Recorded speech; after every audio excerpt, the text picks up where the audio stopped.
It's 2 a.m. in the UK. Oh my gosh. Hey, how's it Can you hear going? me okay? I can hear you. Okay, good. Awesome. Kids are asleep now? Uh, yeah, they're in bed. I don't know about asleep.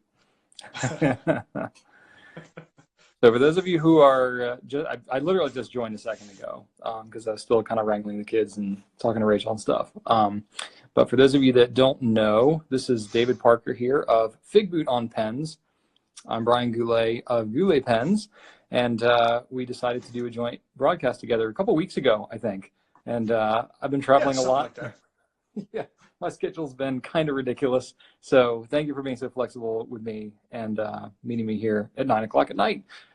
No, it's actually worked out better for me because it's tough sometimes with a house full of folks to get everyone to be quiet. And so, especially like if I have to record a review or something like that, it Mm. can be a challenge at times. And so, having it at a time like this when most of the folks are asleep is a benefit. I like what Cynthia says here. It's like a fountain pen bunk bed. That's what you got going on behind you. That's pretty great. Yeah, you know Cool. what? You actually don't, in my reviews, you normally don't get to see all of the junk piled on top of my desk. So I try to make it look as neat as possible and keep all the junk like right out of the frame. So Oh, it's, definitely. Definitely. yes. Um, So how was your trip to Germany? Germany was really cool. It was a whirlwind of a trip for me. I was there for 3 days, with like 2 days of travel, bookending that. So it was crazy. I was super jet lagged and just powered through. Didn't sleep a lot, working like crazy, but it was fun. Germany's a really cool place. If you ever, I don't know if you ever been to Germany at all, David, or No, I haven't. I've been to Scotland and Sweden and France, but I haven't been to Germany. okay. I went to like Frankfurt and Heidelberg, which is like pretty, pretty American friendly parts of Germany. I Yeah. wasn't like in the deep woods. Everywhere I went, people spoke English. Even the cab drivers and stuff, they all spoke English. So it was a pretty friendly trip for me, first time out of the country. So that was pretty cool. Um, That's cool. You know what? Because I watched your interview with, you know what, I forget his name, but the gentleman who's the CEO of Lamy. What is his name again? Bernard Rosner.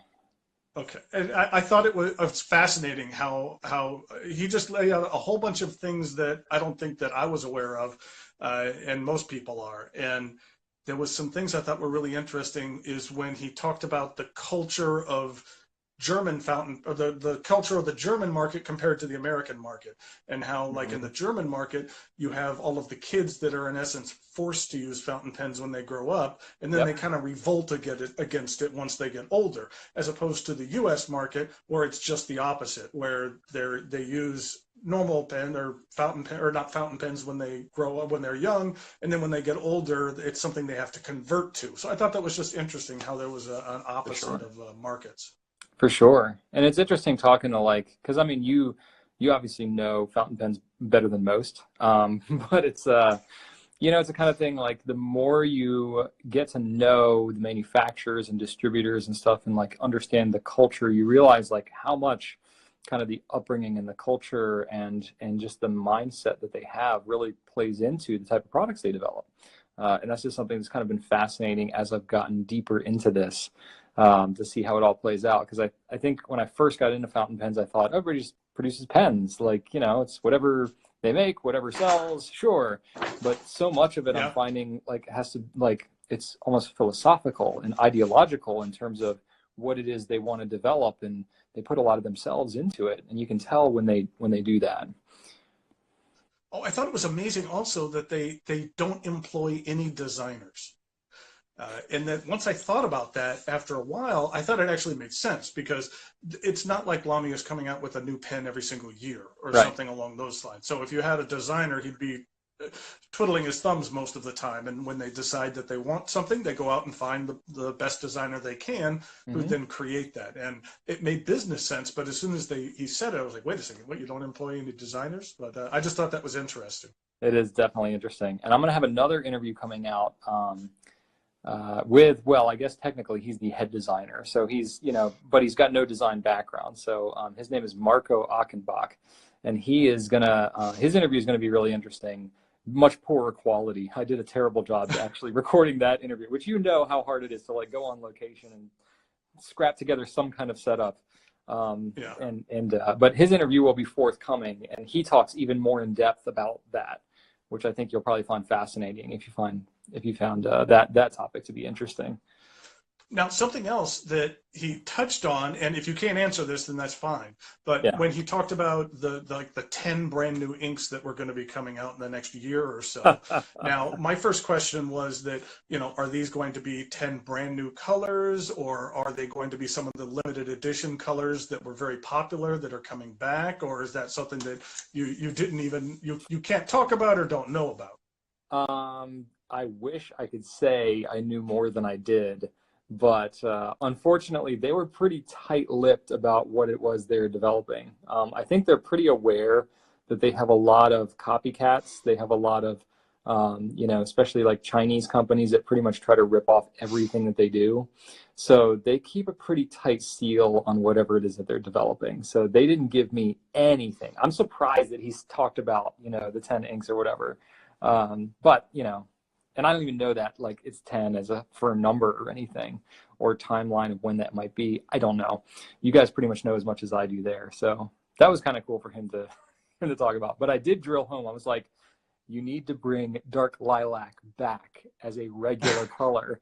And I was like, and copper orange too, while you're at it, because that color was awesome and nobody got to try it. So I'm trying to The one thing, yeah. encourage them to be like, hey guys, let's bring this back here. But they were pretty tight-lipped about it. The one thing that that I would have suggested that would have been nice to see is that, every year they come out with a limited edition Safari and limited edition All-Star. That I think that if they made a limited edition Lamy 2000 in different colors, that I think that that's something that would really sell well if it was done right. And then from a business standpoint, rather than someone buying a $40 pen on a yearly basis to collect, now all of a sudden you have a $150 or $200 pen that people are buying on an annual basis. I think that would be cool. And I think it's just, I'm not sure about the manufacturing process, but with the Macrolon, I would think that you could produce that in different colors. Who knows? Maybe they've tried it and it doesn't look nice, but I always thought that would be a nice idea.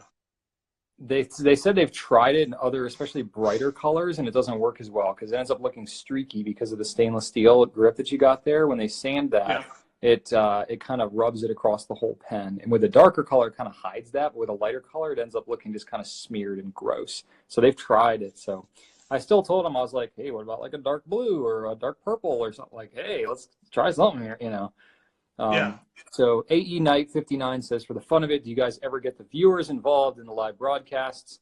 Well, I just read your question, so you're now officially involved. I have done, I tried to do a joint broadcast with Brad Dowdy, and for some reason, our accounts don't like each other. Like I can't join with him on a live Instagram broadcast. So last time I tried, I ended up just spontaneously picking somebody, just a viewer, and her name was Isabel, and she was from the Netherlands, and she ended up being awesome and talked all this because she's a photographer, and she talked about how she uses ink and all this kind of stuff. She ended up sending me in my team a photography book that she actually just published of all these animals that she took pictures of, and my media team freaking loves animals. So it was all these animals posed as people, and they just ate it up. So sometimes spontaneous stuff can end up being really, really cool like that. So I don't know, how much live stuff have you done before, David? You know what? I haven't done a lot of live stuff myself. I've been on with Matt Armstrong a couple of times. Okay. And we've done a couple of live things, but I haven't necessarily originated some of that. And might be doing a few podcasts down the line here. But it's one of those things that I just haven't necessarily made it an effort to do yet. But every time I have done it, it's been a lot of fun. And I really like interacting with folks. Yeah. I don't only like just creating the content, but I think even after the content is created, interacting with folks and being part of the conversation is just as much of fun. So it's not just, hey, I created something, spit it out, and then that's it. I think there's a back and forth that kind of helps you become more of the community that I really enjoy. And I enjoy the Sure. interactions with folks. For sure. I'm right there with you. I mean, my experience with live video actually goes back to 2010. I was doing it on Ustream, and then I switched to Justin TV. And then when Just in TV. yeah, and then when Periscope came out, I did Periscope a lot. So I've done hundreds, I mean, probably 400 live broadcasts in my time with Goulet Pens. So I am no stranger, and most of those have been not like we're doing right now. It's been like just me and Rachel live with the video and just interacting with people in the comments and stuff. So I'm actually ignoring more people in the comments here tonight than normal, just because you and me getting synced up. But I think that's a huge amount of fun. And for me as a retailer, like for me as somebody like in the business, so to speak, like I live and breathe this stuff all day long. It makes a lot of sense because people ask questions about like, hey, when's this coming back in stock? Are you guys going to carry this? Yada, yada, yada. I can give much more real-time info than say like a weekly newsletter or, certainly a video that gets published and it's this big production, A Knight asked, where did your nickname come from? Figboot. Okay, I'm prepared on this one. So this is a little bit of a You knew lengthy you'd get answer, asked this one, but right? You have to yes. explain this one like for the rest of your life.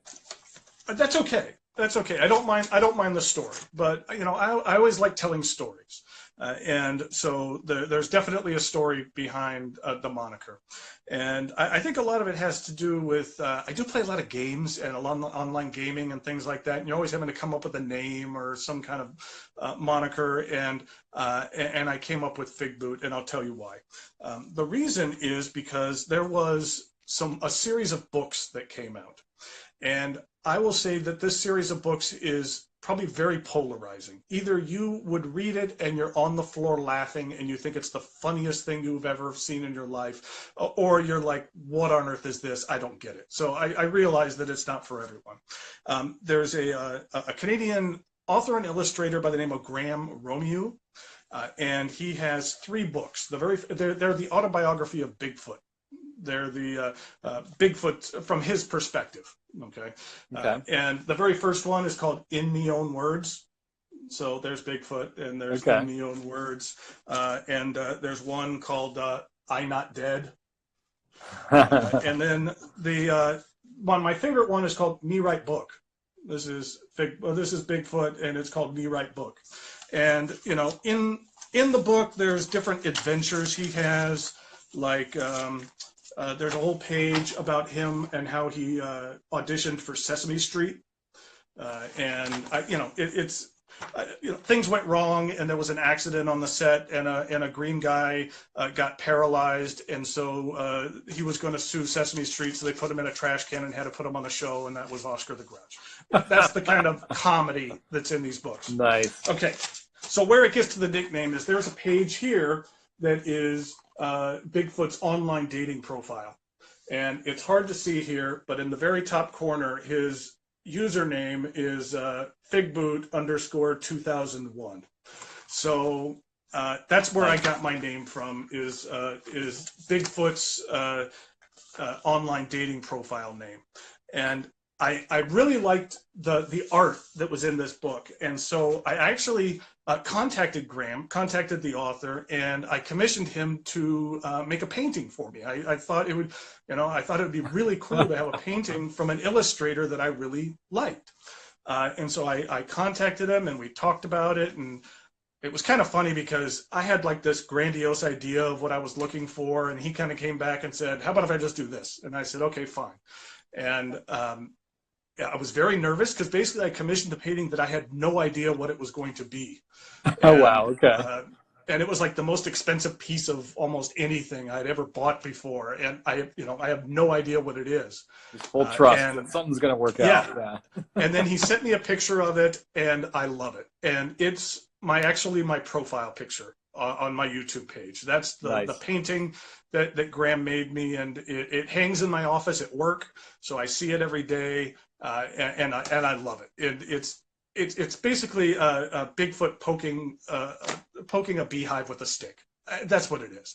It means nothing to anybody else but me, but it means the world to me, if that makes sense.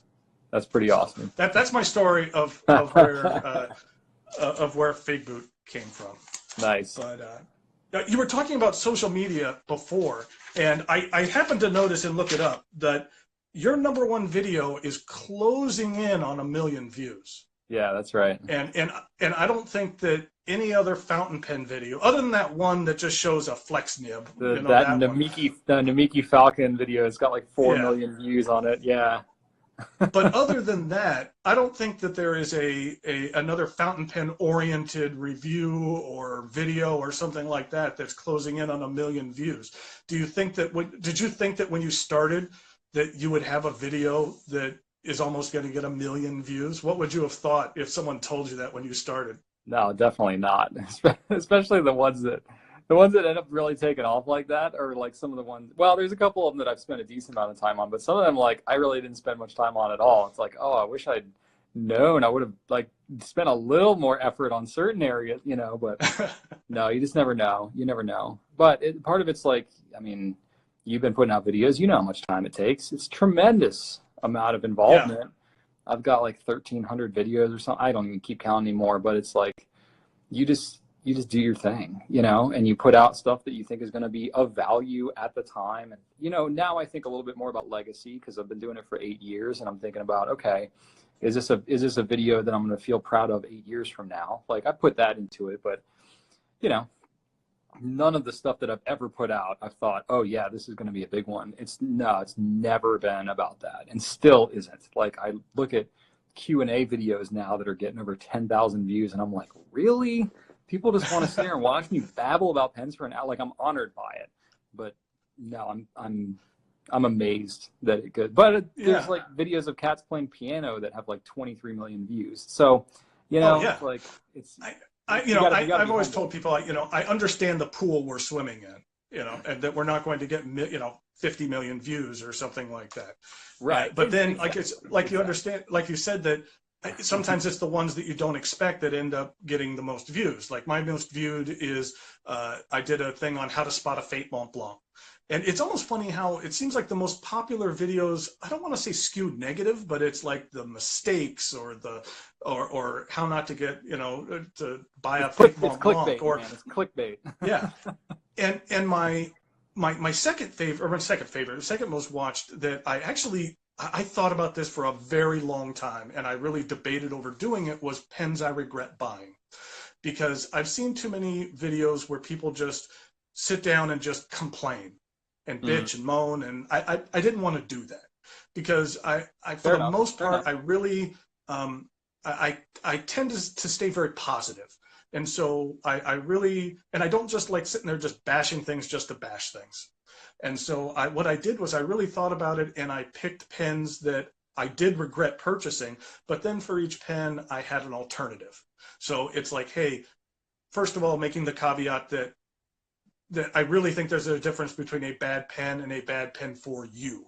Because there's pens that made my list that I've seen many, many posts of people saying they love. So just because it's bad for me doesn't mean it's bad for other people. Except for a Zebra. I have this Zebra pen. That pen is terrible. That pen's terrible for anybody. So I'll say that on that one. Fair enough. But yeah. But I tried to give an alternative, and I really thought about that because I didn't want to just come across as bashing things. And it turned out really well. I was happy with the way it turned out. So sometimes you produce a video and I don't want to say you're just on autopilot and it's just another video. And then other times you have a better idea that you put a little bit more into it, and you were a little more proud of the work that you put out. For sure. I've always, you know, you mentioned something about trying to stay positive. That's something I've always tried to do. And I try to walk that balance, because as a retailer, I got to be very intentional about not trying to like gloss over things or oversell stuff just to try to make a sale. I think at this point, my reputation precedes me that I'm not just trying to say something's great to try to sell it.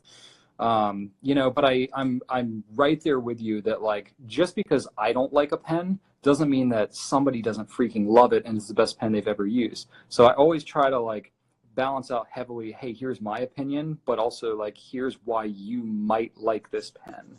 Like the Lamy CP1, I hate that freaking pen personally because it's too thin, and I just don't like the feel of it. It's very light. It's just not my style at all.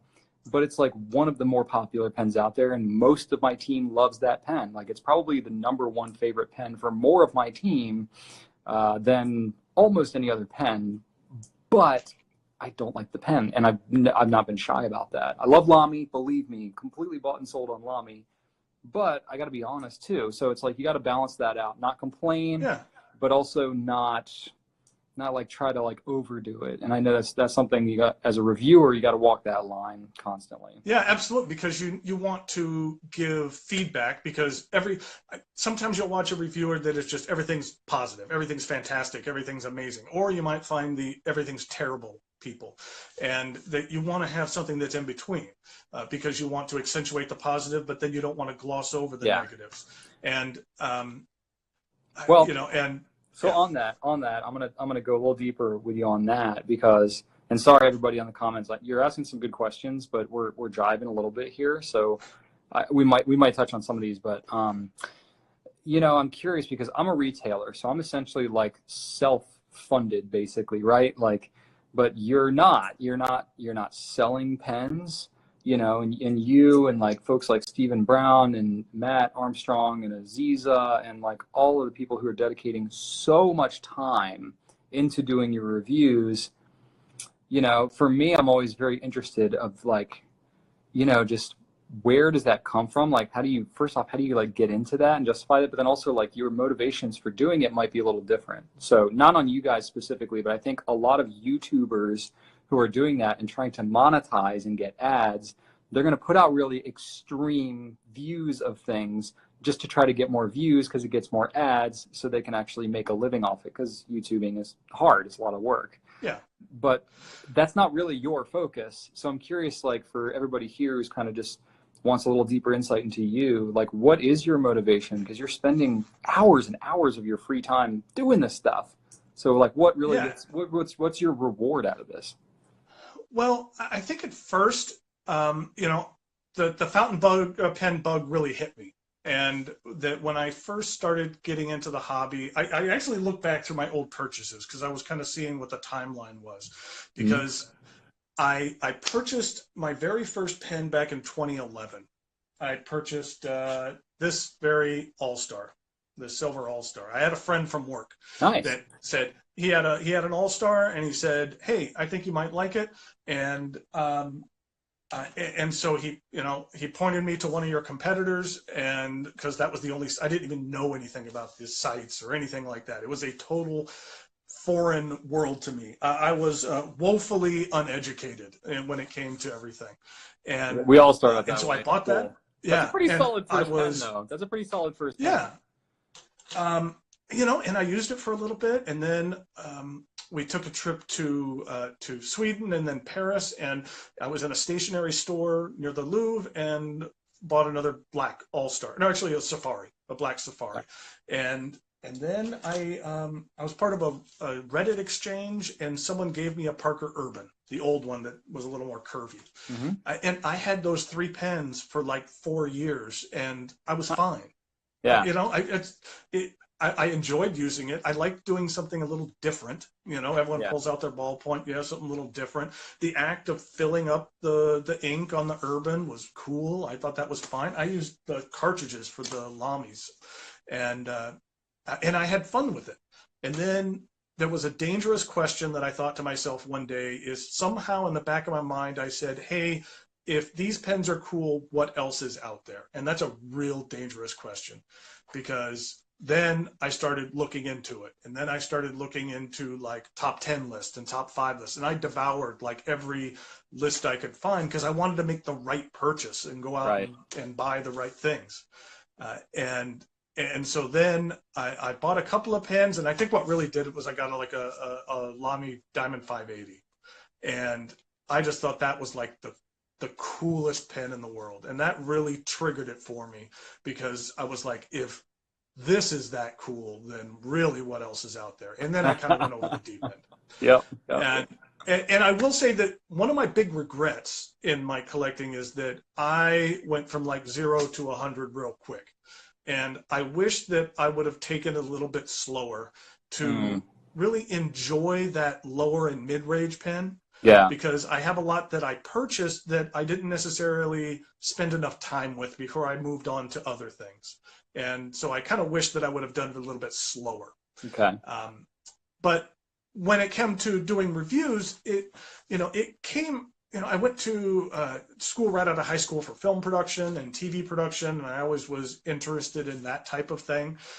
And so video production and radio, did a little work in radio for a while. That all of those things had always interested me. Mm. And so for me, it was really just an extension of the hobby. When I would get every pen, I would have these notebooks. Some of them are Goulet notebooks, but I would just basically write down my opinion on every single pen that I bought. Just kind Nice. of almost like a blog, but just this is my opinion on this pen. Wow. And I always kind of thought to myself, maybe I should start a blog, or maybe I should start something just to be creative and to produce. Because it's one thing to consume, but then I just kind of had a desire to kind of produce as well. And so I thought I'd give video reviews a chance. I told Stephen that I was really debating for a while. And even I have like a little journal entry in one of these where I pretty much I went through all the pros and cons of what I thought would be good and not. And I think at the end, I almost said, nah, I better not. I don't think I will. And then Stephen had a video called, why aren't you doing fountain pen reviews? And I watched that. And after done watching that, I said, you know what, I'm just going to do it. And so what I did is I laid out specific goals.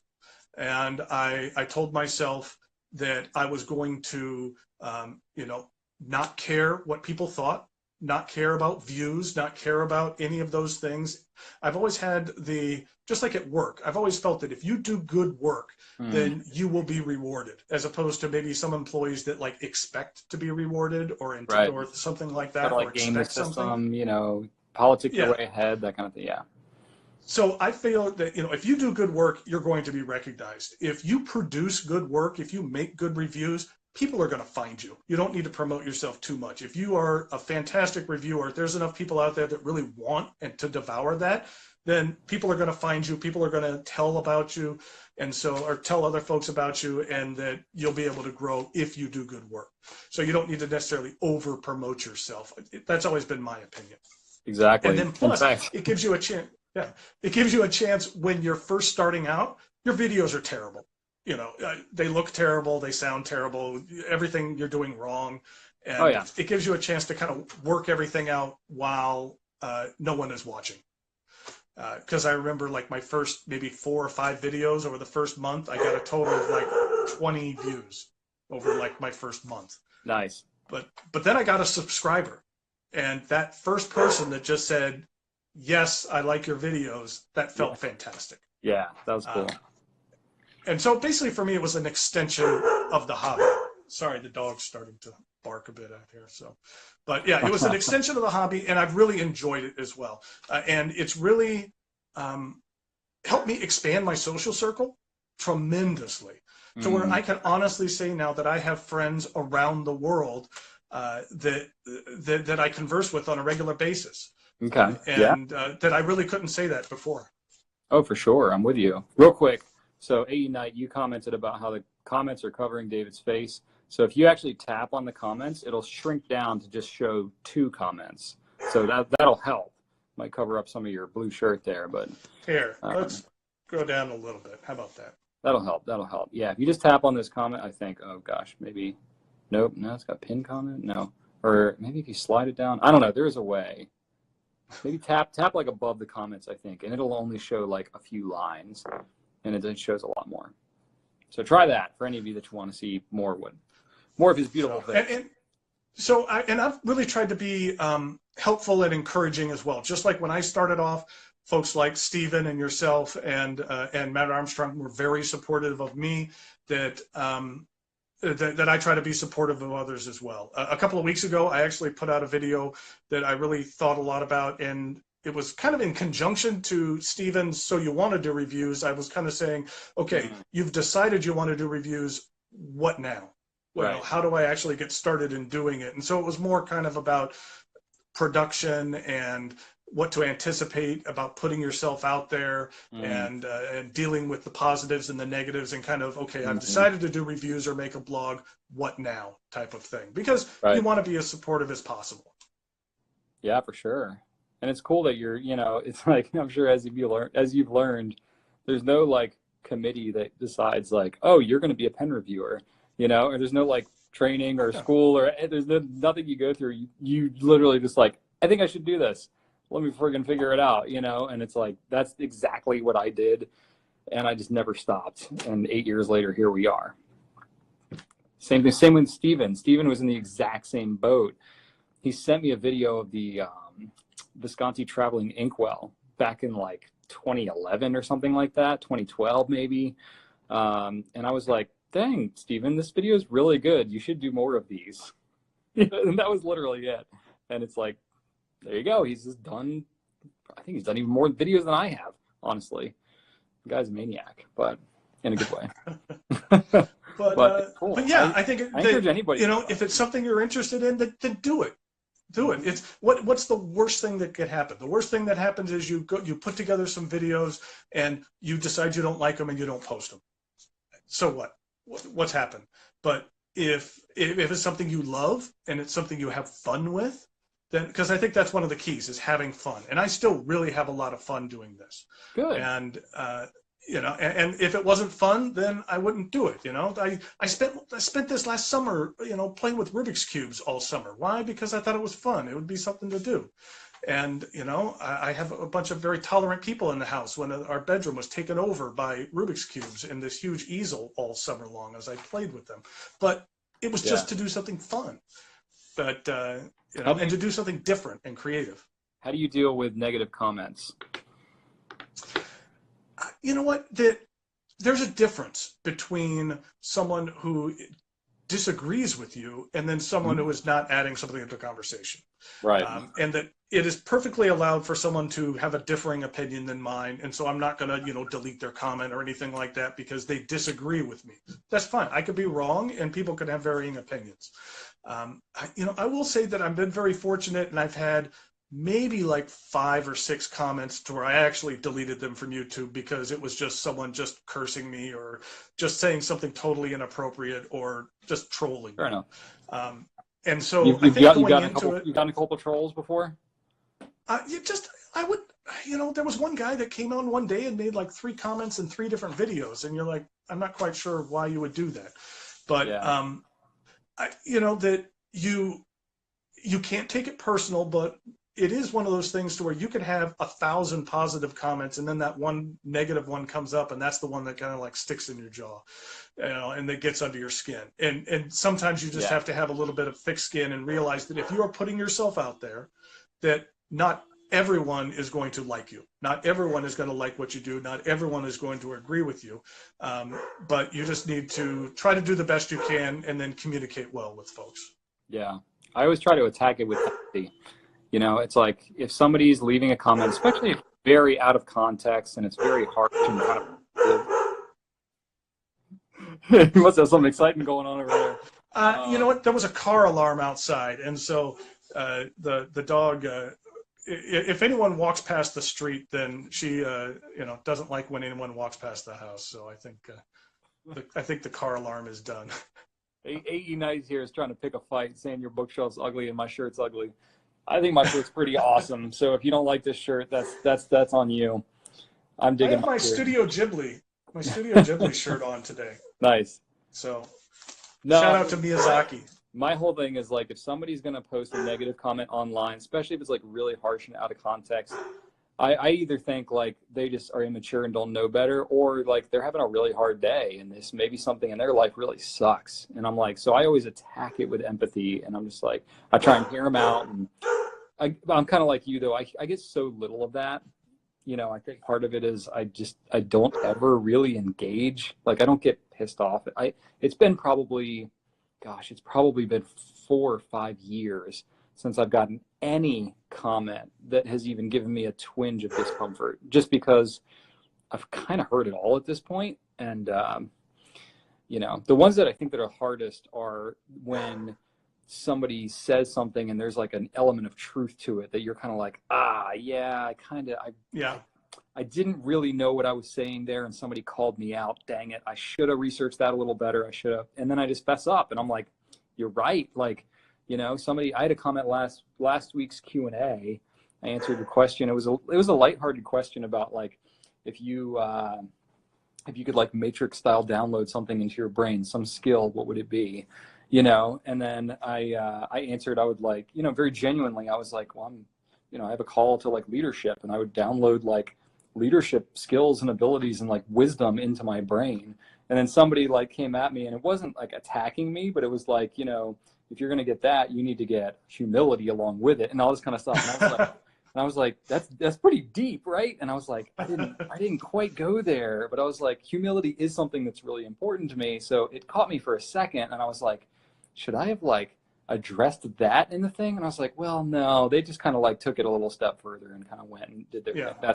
That's fine. They didn't attack me or anything, but I was like, no, I'm cool. I'm good. Like, I'm humble enough not to feel like I need just to. because a couple.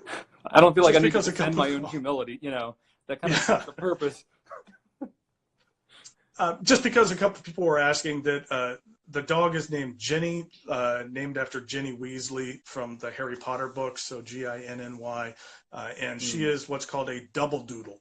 So she is half Labradoodle and half Golden Doodle, and we got her maybe about 6 months ago. So it's been a big change in the house to have a rather large pet. And so we're all adjusting. It's like having a new baby in the house, so to speak. Nice. Not to equate that to any families taking care of newborns, but at least that's what it feels like. So look at the number of comments streaming here about your dog. I get you. If you want to get more YouTube views, throw your dog in there. That'll do it. I do throw some pictures on Instagram. See, like.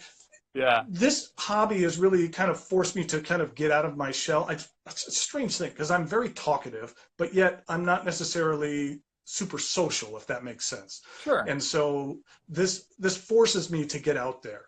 And, and so I'm really not on Twitter that much, but then I kind of made a decision, okay, I'm going to get on Instagram. I'm going to post every day.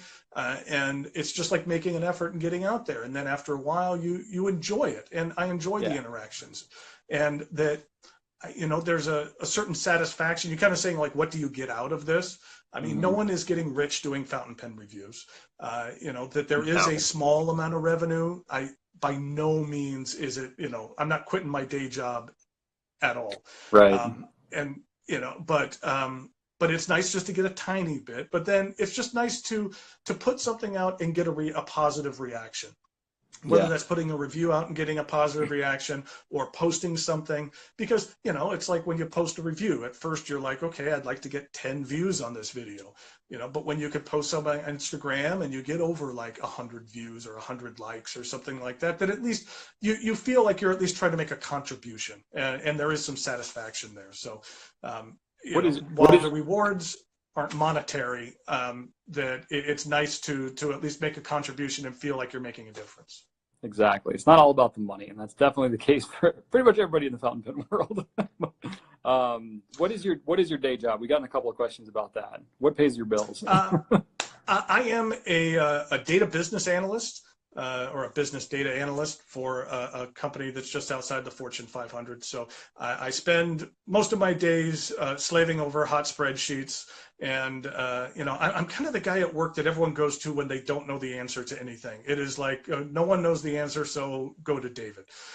And then I'm kind of keeper of the data, if that makes sense. So if anyone has, I make a lot of customer facing presentations, or let's say our directors or salespeople are going to go to a customer and make a presentation, then basically I create the presentation for them, give it to them to make people look good. So part of my job is spending all day making other people look good, which is not a bad thing. And then also, anyone needs any random piece of information. Hey, what is these sales stats? What are this? What is this? Then I can get that as well. And so I spend a lot of time in Excel. And something I've been thinking about is, it's been maybe almost 2 years ago. I came out and I I created in Excel a fountain pen log for myself that keeps track of my daily pen use, and it's Yeah. like over the top to where I literally track the day of the week, so I could say, hey, how many how many times have I used this pen on a Thursday? You could track that, Right. type of things, or how many times I've used this pen over the last thing, and what are my top 10 and what I use. And so I'm going to be revamping that. So if anyone out there uses this or has any ideas for things that you'd like to improve on it, then by all means either message me in Instagram or shoot me an email at FigbootOnPens@gmail.com or comment in YouTube or something, and I'll see it. And I'm kind of want to look to incorporate some of I have a general idea what people are looking for, because for the most part it's for myself, and then I'm letting other people use it. But I was going to revamp it and kind of put a new coat of paint on it, maybe in the next month or so, and then make it available for folks, so that it's just a way to track your collection and organize it a little bit, since there isn't just a lot of stuff out there that's really meant for that. So I'm going to be doing that, and now that I'm saying it out loud, I guess I'm having to commit to it, revamping it. So anyone has suggestions, let me know. So.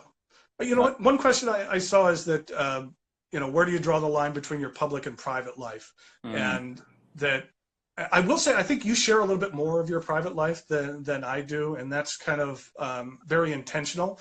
The rest of my family doesn't necessarily, I don't want to say they don't want anything to do with this, but they don't want to necessarily put themselves out there and be, I don't want to say public figures, but just have their information and have things like that online. And so they're not as willing to participate in my ventures here. So I kind of do what I do here, and I'll share a lot of things about myself, but it's not necessarily, I on purpose don't necessarily share a lot of information about my family and things like that. Yeah, and that makes sense. Basically because of their wishes.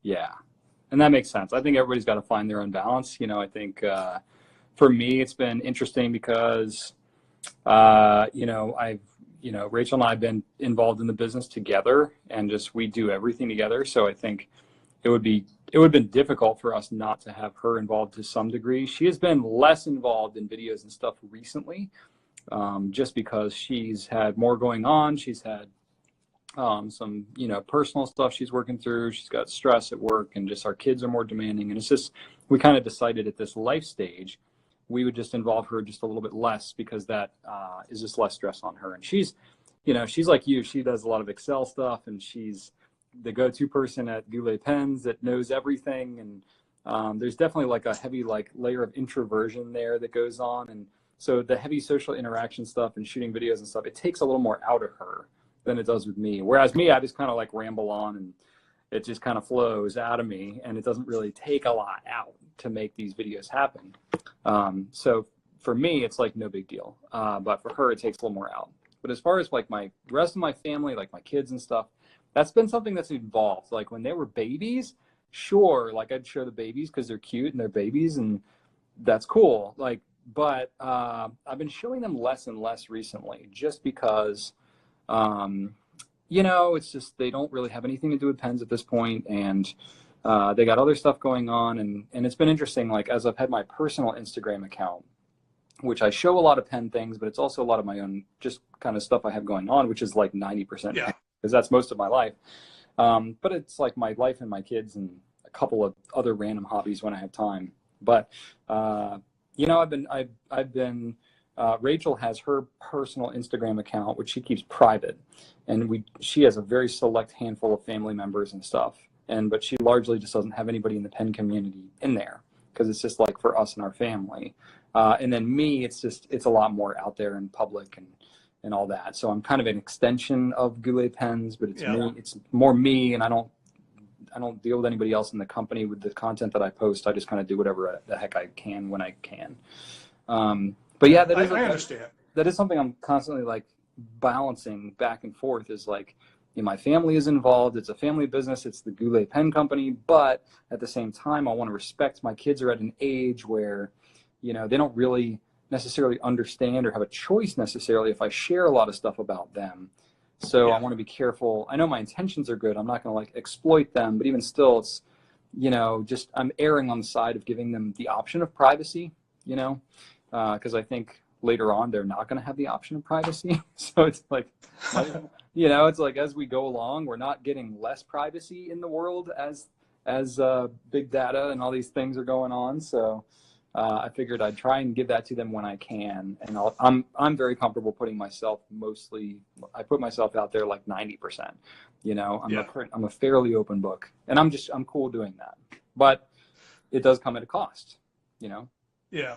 Everybody knows And, about what I got going on. just like you don't try to, I think everyone in the house gets sick of my hobby after a while, and especially when I was going through my acquisition phase where I was just crazy over everything and wanting to share every pen with everybody, that after I think they got sick of it after a while. And it's just, hey, you get interested in different things and they're not interested in it. I have Sure. my things and then they have certain things they're interested in. 100%. And so we all have our thing. Mhm. And I think that's part of a good family, is having things you like together, but then also having your own little separate places you could go. For sure. But then, that one of the kids who really enjoys baking was talking about, hey, maybe I should make a baking channel. Or someone else was saying, hey, maybe I should make an art channel. Or someone else was talking about how, they were talking about, maybe I should make a podcast. And so I think that they've looked and seen what I've done, and that Yeah. it's maybe sparked a little bit of interest. And so who knows, there might be other creators in the household. And I'm trying to be supportive of that. Yeah. And because if it's something you want to do, it's a good outlet for creativity. Yeah. And you know, I have something that I mentioned this on my. So if you want to be a creator, but I have a few ideas of some really, I'll just say, way out there content that either might be fantastic, it might be hilarious, people might think it's the funniest thing in the world, or it just might be heinously terrible. And I really don't know what it's going to be until I make it. And Yeah. then I think I'll have an idea before I post it. What if I watch it? I think I have a good gauge on whether or not this is good or not. And so who knows? We'll see. So I might create something and then maybe share it with a few folks just to get some idea, some feedback, and see if it's too far out there. But it's like I mentioned before, you always want to have fun. Do something that's fun, do it something that's creative, or else it's just going to get stale. Because I could really understand how someone gets burnt out on this, and how someone could just get burnt out doing review after review after review, or something like that. That's a very that's a reality. Do I envision myself doing this forever? Probably not. Oh, But I'm enjoying this, good. No. and that you know Come I'm on, enjoying it, man. and so Stay with me to the end. I'm not sure what the end is. We'll Right. see, but I'm enjoying it, and I'm not even to the point where I'm even thinking about that. Yeah. So I feel like I have a lot of content to provide, and I'm having a lot of fun, having a lot of interactions with folks, and dealing with folks, and that's a lot of fun. There's certain things that really made me feel good. Like, I remember going to one of my first goals that I wrote down for my channel, and I know some of the goals sounded kind of self-centered, but they were more like check marks to see if you were doing good. Like, one of my goals was to go to a pen show and have someone recognize me. And it's not that I needed to be recognized. That's not the point of it. The point of it was, if I was creating good enough content for someone to want to come and say hi to me, then that was a leading indicator that I was doing good, if that makes sense. It wasn't the need of attention. And I remember my first DC show, walking in, and I was very nervous just because I hadn't been to I had been to the Raleigh local show, but not DC show. And there's so much aura around the DC show. And I walked in, and probably in 2 minutes, I saw Carrie from Fountain Pen Day was right there in the atrium area. And he just turned to me and greeted me and treated me like he had known me forever. Right.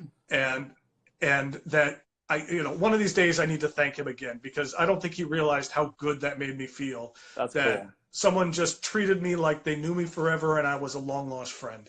That's cool. And that really meant a lot to me.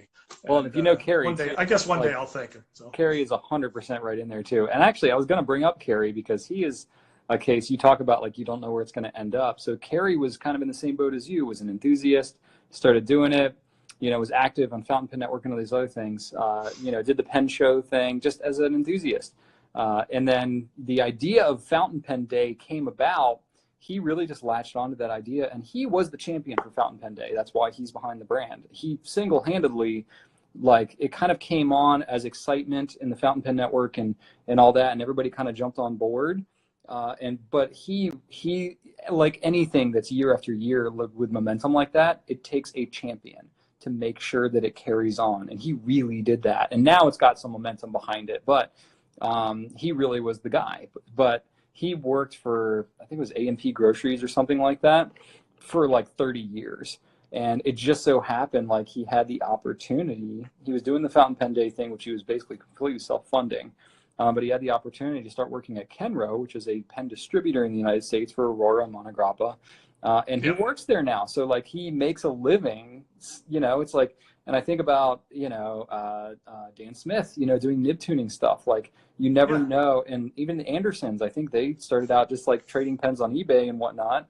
And now they run a pen store together. Like there's so many people that have, through their passion, kind of just gotten deeper and deeper into it. And then it actually turned into like a livelihood, which I think is just so cool. And I've thought about that as well, because I've thought about, okay, what could I do? And just as a, okay, right. What can you, just like you could create a YouTube channel by yourself. You don't need help. You could do it yourself. Sure. I've thought, okay, what is in this hobby what's something I would enjoy doing that I could actually maybe earn some supplemental income, or it could turn into a retirement job or something along those lines. And so I've been exploring a few things, and who knows, maybe one of these days it will turn into something, and maybe it won't. But I have thought of that, because you're like, okay, it's about creating something. If you could create something by yourself that you could put your stamp behind, that I think that I've at least built enough of a name to where I could get at least a little bit of a head start, or a slight jump start, as opposed to starting from nowhere. But I would still need to produce a good product, whatever that is, in order to sustain that. But I've thought about that myself, of how could I even take it further to make it more of a, not necessarily a full living, but to take it even further, because would it be fun, just like yourself, you created a company from scratch. And would it be fun? I've been part of a startup before, but it wasn't my startup. But would it be fun to start something from scratch and basically figure it out as you go along? Yeah. I mean, it's a lot of work. It's a hell of a lot of work. I'm telling you, it's fun in a twisted kind of way, I think, Yeah. Just like how working out and running ultra marathons is fun for some people. You know what I mean? Yeah. It's all about what is your definition of fun. But then, like, figuring that stuff out, and creating something that then, that potentially is successful and that people enjoy. If you could create something that people enjoy, whether it's a YouTube video or product, and that, other people can get excited, and you can transfer that emotion to others, then I think you're doing good things. So I'm been exploring some of those items as well. And who knows, down the line, there might be something that comes of it. You never know. I think if you keep doing what you're doing, you stick around long enough, and just keep your eyes peeled, something might come up. So that's cool. I think honestly, a lot of it's just, I've read so many different books and stuff, and there's this one from Malcolm Gladwell called Outliers. You're probably familiar with it if you're in the business community, but it basically is the concept of mastering anything. You just put in 10,000 hours. And you're going to be a master. Basically, as long as you have any decent amount of skill at whatever you're doing. If you're terrible, then 10,000 hours, you're not going to be much better. But it's like, what's the tipping point? Right, exactly. So, you do the pen thing, be involved in pens and shoot videos and stuff for 10,000 hours, which is about 7 years. You're pretty much going to be 7 years of full-time work, and then you're a master. So you might have ways to go. If you're doing it on the part-time, it might take you 20 years, but who knows? You never know. No, but like I said, I'm still having a lot of fun, and I really enjoy it, and it's it keeps me out of trouble, and it's an extension of the hobby. So maybe it keeps me from buying more pens, but it's sitting down, and it helps me to be creative. It helps me to write, because I've always enjoyed writing. And at one point I wanted to write a book, and maybe one of these days I'll sit down and get that done. But kind of the aspects of wanting to write and wanting to be a writer and wanting to be in video production and things like that all kind of were brought together in this. And so Cool. I have a little bit of knowledge in a lot of things, and they all kind of conversed into this for now. So we'll see where it goes down the line. I was gonna say there's a lot of pen people that do some podcast stuff, but there's not really a lot of pen folk that have like published written works. I mean, I think there's authors that use fountain pens, but there's nobody that like came up through the pen community and started writing books. Yeah. So that could be an interesting thing to explore. I don't know. I did write a children's book once, and I sent it out to publishers, and I have a very large stack of rejection letters to prove it. Nice.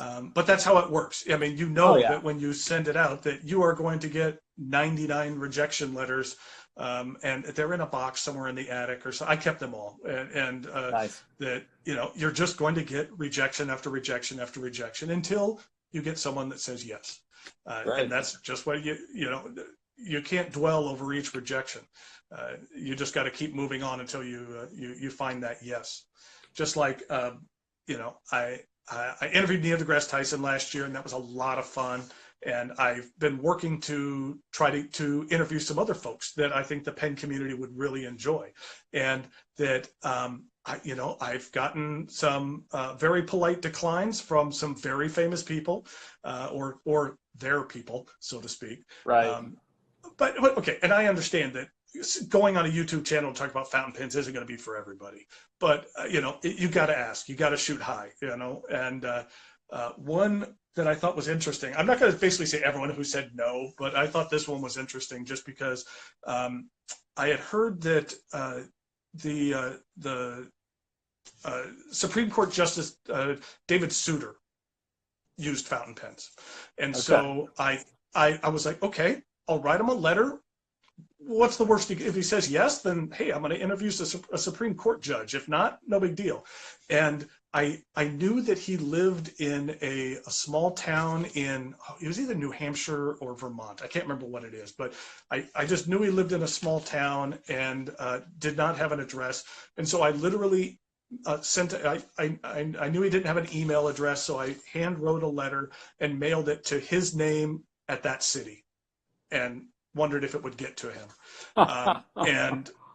And maybe about a month and a half or 2 months later, I get a letter back, and look at the return address on this. It says the Supreme Court of the United States.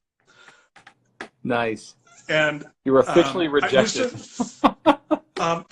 And very nice stationery. Very nice. The Supreme Court does not chintz when it comes to their stationery and their embossing, and nice. It looks very nice. And it was a nice letter, and basically says that it's been his practice for decades to decline to take part of interviews. So okay, I don't think he's going to come out of his decades worth of silence for me. But you know what? You got to try. Really just cool. Because there's other folks that I'm working towards, and who knows, I might be able to sit down with some other folks. But in a way, it's kind of fun trying to convince folks to sit down. And who knows, there might be more later. That's cool. I'm going to stop you right here, David, because I've never hit this before, but apparently we're coming right up on an hour. And it's literally giving me like a countdown here that says 53 seconds remaining. And I'm like, oh, I guess it's going to cut us off at an hour. So you're officially the first to max out a live joint Instagram broadcast with me. So congratulations on that. Thank you very much for having me on. I had a lot of fun. I appreciate it. This was fun. We'll have to do some more stuff together. This has been cool. I appreciate all that you do for the pen community, and just keep at it, man. It's awesome. Same for you. That I know that folks thank you a lot, but you do a lot of really good for the community as well, and I know everyone appreciates that. Thank you. So, I really appreciate it. Have a good night, everybody. Yes, thank you, everybody, for tuning in.